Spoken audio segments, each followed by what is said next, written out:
घंटे भर की खुशी चाहते हो तो एक झपकी ले लो। एक दिन की खुशी चाहते हो तो किसी पिकनिक स्पॉट पर चले जाओ। एक महीने की खुशी चाहते हो तो शादी कर लो।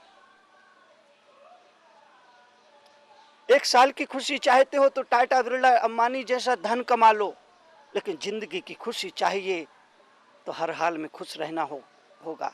जीवन में धर्म और अध्यात्म को स्थान देना होगा। धर्म और आध्यात्म के रास्ते पर चलना होगा। इसके अलावा शाश्वत खुशी, शाश्वत सुख और शाश्वत प्रसन्नता का कोई दरवाजा नहीं है, कोई द्वार नहीं है। यह जीवन के परिवर्तन के क्षण है, जीवन को पूरी तरह से बदल देने के क्षण है। इसलिए मैंने कहा कि जिस पेड़ पर पत्ते ना हो, फूल ना हो, फल ना हो, उस पेड़ की कोई कीमत नहीं होती है। ठीक इसी तरह से जिस जिंदगी में सम्यक दर्शन ज्ञान चरित्र के फूल ना हो, उत्तम क्षमा मार्दव आर्दव शौक श्रत संयम तप त्याग अकिंचन और ब्रह्मचर्य के फल ना हो, वो जीवन भी व्यर्थ होता है, जीवन भी एक बोझ होता है, जीवन भी एक भार होता है। पक्षी के पंख ना हो तो पक्षी उड़ नहीं सकता।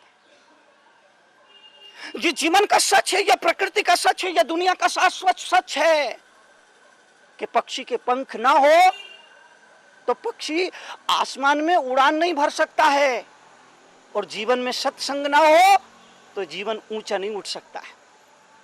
कितने मार्के की बात है, कितने पते की बात है, कितनी सीधी सी बात है, कितनी सरल सी बात है कि पक्षी के पंख ना हो तो पक्षी उड़ नहीं सकता है, और जीवन में सत्संग ना हो तो जीवन ऊंचा उठ नहीं सकता है। पक्षी को अगर उड़ान भरना है तो दो पंख चाहिए। जिंदगी को मोक्ष की मंजिल तक पहुंचाना है तो निश्चय नय और व्यवहार नय के दो पंख चाहिए। ये दो पंख हमारी जिंदगी को अनंत आकाश में उड़ान भरने की स्वीकृति देते हैं, शक्ति देते हैं, सामर्थ्य देते हैं, जीवन में प्रेरणा देते हैं, जीवन में ऊर्जा देते हैं, जीवन में ताकत देते हैं। पक्षी की पंख ना हो तो वो ऊंचा उड़ नहीं सकता। जीवन में सत्संग ना हो तो जीवन ऊंचा उठ नहीं सकता।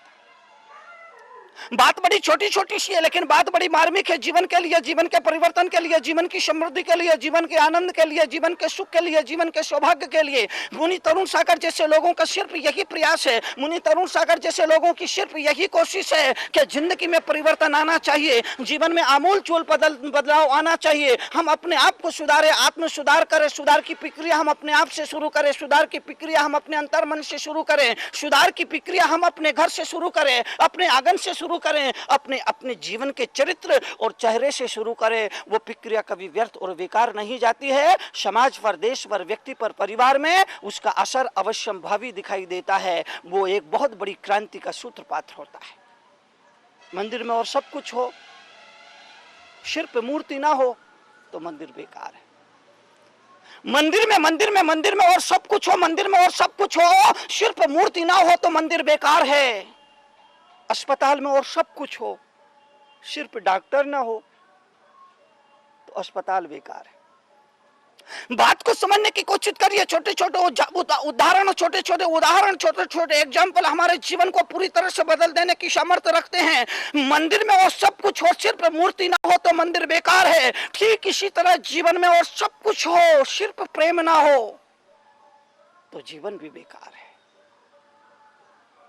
मंदिर में और सब कुछ हो, मंदिर में और सब कुछ हो, मंदिर में उसको सब कुछ हो, सिर्फ मूर्ति ना हो तो मंदिर बेकार है। जीवन में और सब कुछ हो, सिर्फ आपस में प्रेम ना हो, प्यार ना हो, सद्भाव ना हो, मनोभाव ना हो तो जीवन भी बेकार है। अस्पताल में और सब कुछ हो, डॉक्टर ना हो तो अस्पताल बेकार है। मनुष्य की जिंदगी में और सब कुछ हो, सिर्फ सब्र ना हो, धैर्य ना हो, धैर्य ना हो तो मनुष्य की जिंदगी भी बेकार है।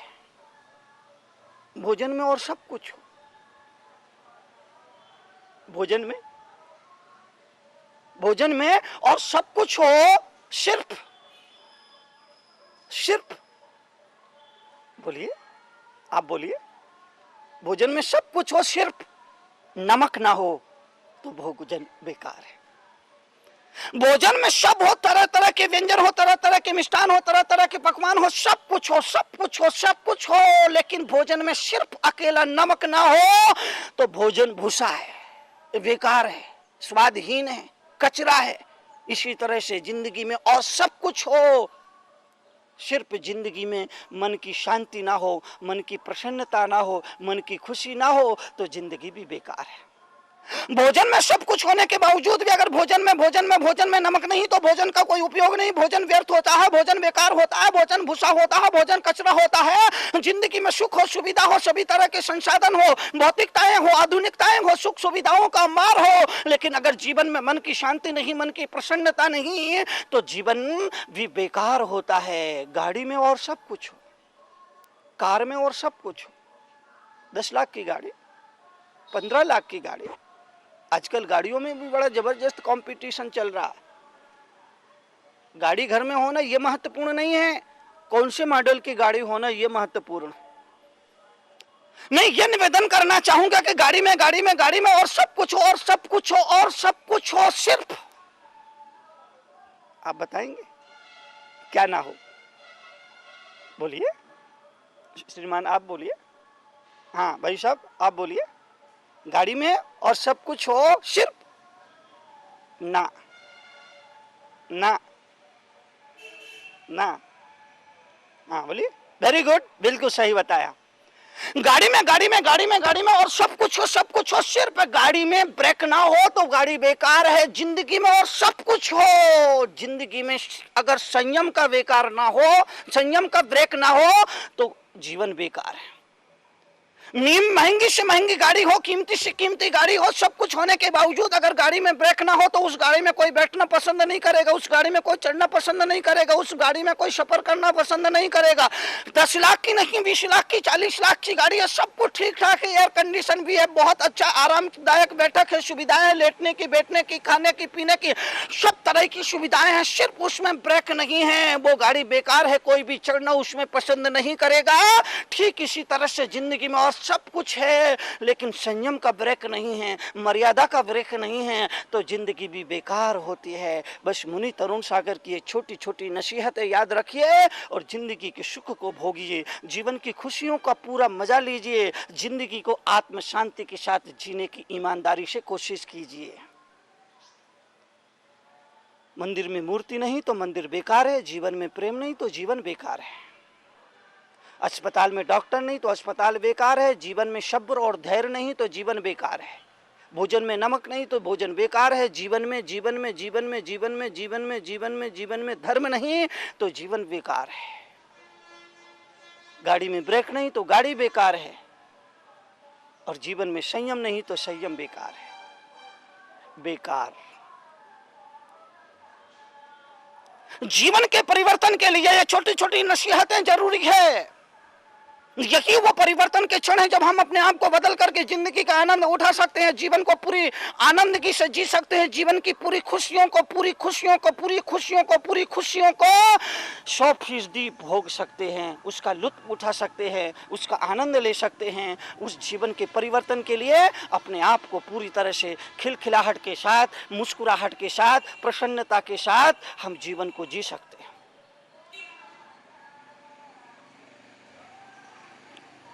अब आपका क्या ख्याल है?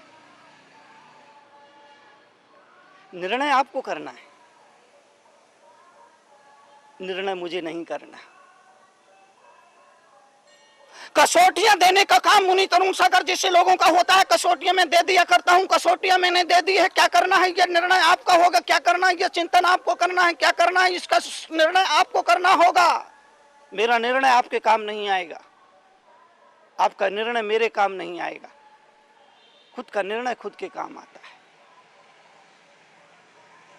उस बाहर के मंदिर को देखते हुए, बनते हुए देख करके प्रेरणा लेना है, जीवन के मंदिर के भीतर के मंदिर के अंतरंग के मंदिर के अंतरात्मा के मंदिर के प्राणों के मंदिर के बाहर के मंदिर के साथ भीतर के मंदिर के मूल को भी समझना जरूरी है।